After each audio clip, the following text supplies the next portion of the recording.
O evangelho de hoje é de São Mateus, o capítulo 14, o versículos de 22 a 36. O Senhor esteja convosco, Ele está no meio de nós. Proclamação do evangelho de Jesus Cristo segundo Mateus, glória a vós, Senhor. Depois que a multidão comera até saciar-se, Jesus mandou que os discípulos entrassem na barca e o seguissem à sua frente, para o outro lado do mar, enquanto ele despedia as multidões. Depois de despedi-las, Jesus subiu ao monte para orar a sós.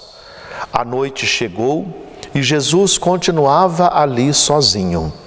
A barca, porém, já longe da terra, era agitada pelas ondas, pois o vento era contrário. Pelas 3 horas da manhã, Jesus veio até os discípulos andando sobre o mar. Quando os discípulos o avistaram andando sobre o mar, ficaram apavorados e disseram: "É um fantasma!" E gritaram com medo. Jesus, porém, logo lhes disse: "Coragem, sou eu, não tenhais medo." Então Pedro lhe disse: "Senhor, se és tu, manda-me ir ao teu encontro, caminhando sobre as águas." E Jesus respondeu: "Vem." Pedro desceu da barca e começou a andar sobre a água, em direção a Jesus. Mas quando sentiu o vento, ficou com medo e, começando a afundar, gritou: "Senhor, salva-me." Jesus logo estendeu a mão, segurou Pedro e lhe disse: "Homem fraco na fé, por que duvidaste?" Assim que subiram na barca, o vento se acalmou. Os que estavam na barca prostraram-se diante dele, dizendo: "Verdadeiramente tu és o Filho de Deus."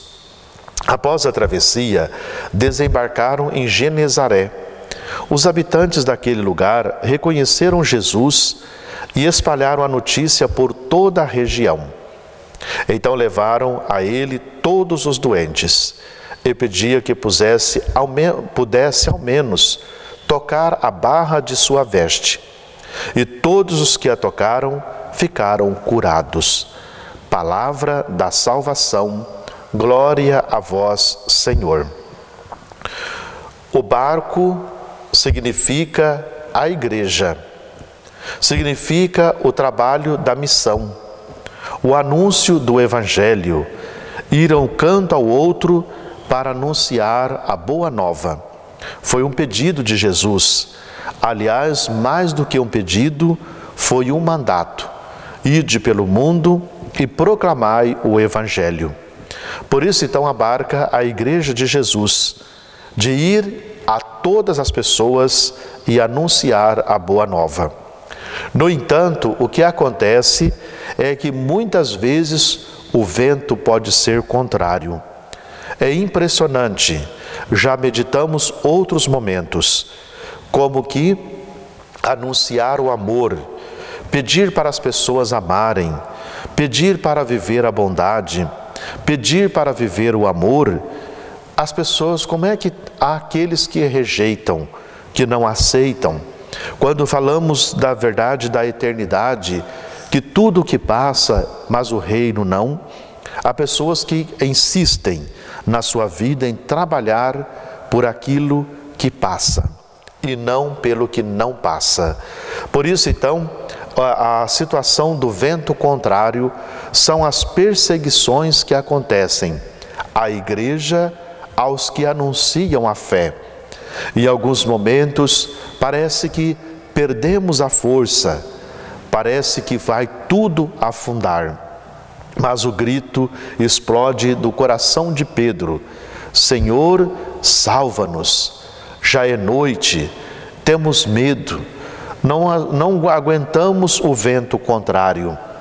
Mas veja que de fato o Senhor, Ele diz: "Estou convosco, não tenha medo, avance."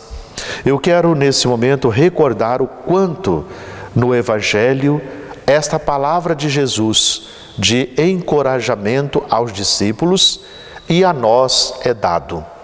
Por isso, então, a você que nos acompanha, que reza conosco, se de repente vê na tua vida também, parece que você está afundando, lembre-se do grito de Pedro: Senhor, salva-nos, salva-me. E o Senhor, de fato, estende a fé e diz: aumente a sua fé, seja firme em comunhão comigo, que sou o Senhor, porque veja que Ele chama Ele de Senhor, o ressuscitado, o que está vivo, aquele que está sempre conosco. Por isso, então, ventos contrários, noite escura, medo, o Senhor está conosco. Não tenhas medo, coragem, nos levanta e nos aponta a seguir os seus caminhos. Peço também, na meditação deste Evangelho, a união entre nós enquanto igreja. Não fale mal da igreja, dos que evangelizam, pegando uma palavra ou uma frase como se fosse todo o contexto. A igreja de Jesus Cristo é muito maior do que pequenos pensamentos, do que pequenas situações ou ideologias. A igreja do Senhor, ela é fundada por Ele. Por isso, mesmo que todos os ventos possam ser contrários, não afundaremos, porque o Senhor está conosco. Diz o Evangelho que Ele, ao subir na barca, Ele fez com que tudo se acalmasse. Ou seja, com a presença do Senhor, nós seguiremos o nosso caminho. Mas há uma questão fundamental também, que Jesus, à noite, no silêncio e a sós, a oração. É preciso juntos estarmos sempre profundamente em oração, mas não há outro caminho, a oração do silêncio, da escuta, e que tanto falamos e que poucos praticam. Na verdade, hoje é um número reduzido de pessoas na igreja que faz silêncio, que faz leitura orante da Bíblia para escutar o Senhor. Quem seguir por este caminho é possível nos momentos mais difíceis, quando os ventos contrários, quando a noite chegar, quando o medo tomar conta, ter a força de ultrapassar, pois o Senhor está conosco. O silêncio é frutífero, ele fortalece, ele nos faz, de fato, viver outros caminhos, que são os caminhos do Senhor, sem medo, sem afundar, mas seguir o Senhor, porque Ele está sempre conosco.